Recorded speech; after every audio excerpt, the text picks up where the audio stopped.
अस्सलाम वालेकुम, this is हुमैना Basit from ocean of knowledge. तो आज हम कर रहे हैं मैथ 11 की एक्सरसाइज 3.1 का क्वेश्चन नंबर 9, जो कि है if A is equal to, ऐसा मैट्रिक्स है जिसके एलिमेंट हैं 1 -1 ए और B and A square is equal to 1 0 0 1, find the values of A and B. ये क्वेश्चन बहुत ही इम्पोर्टेंट है, 2013, 15, 17 और 18 और 19 में आ चुका है। तो बहुत ही इजी क्वेश्चन है। मैट्रिक्स ए उसने दे दी है और मैट्रिक्स ए स्क्वायर भी दे दी है और कहा है आपने वैल्यू निकालनी है ए और बी की। अब देखें, हमें पता है कि ए स्क्वायर का क्या मतलब है। ए स्क्वायर का मतलब होता है ए क्रॉस ए, यानी ए 2 मरतबा मल्टीप्लाई हो रहा है। तो ए का मैट्रिक्स उसने हमें दे दिया है, जो कि है 1 -1 ए और बी। तो ए की जगह पे भी 1 -1 ए और बी लिख दिया है, बीच में मल्टीप्लाई है तो दो मैट्रिक्स मल्टीप्लाई हो रहे हैं। तो दूसरे ए की जगह पे भी 1 -1 ए बी हमने लिख दिया है।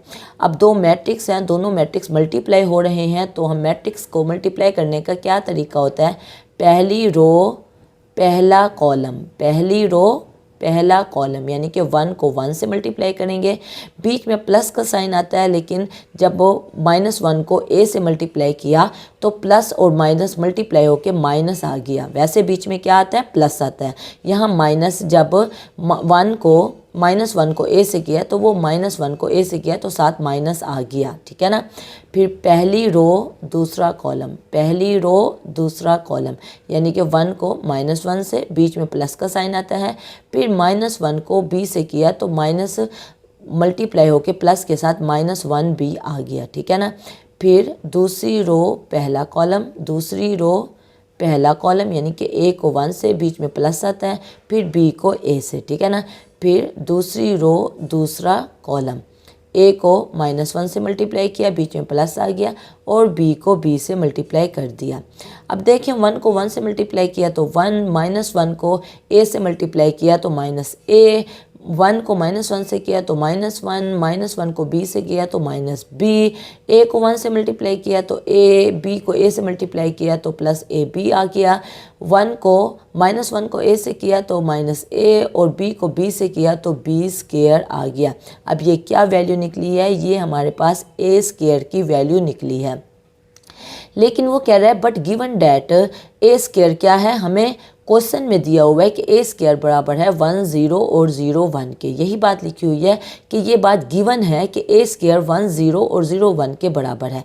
अब ये जो मैट्रिक्स हमने निकाला है मल्टीप्लिकेशन के बाद, ये भी ए स्क्वायर है और ए स्क्वायर उसने एक क्वेश्चन में भी दे दी है, तो ये दोनों ए स्क्वायर के बराबर हैं। तो इसका मतलब है ये दोनों मैट्रिक्स आपस में क्या होंगे, बराबर होंगे। तो इस मैट्रिक्स को हमने बराबर कर दिया, इक्वल का साइन लगा दिया इस मैट्रिक्स के, क्योंकि ये दोनों मैट्रिक्स ए स्क्वायर के बराबर हैं। आगे लिखा हुआ है by definition of equal matrix. Equal matrix की डेफिनेशन से क्या पता चलता है, पहला एलिमेंट पहले एलिमेंट के बराबर है, दूसरा एलिमेंट दूसरे एलिमेंट के बराबर है।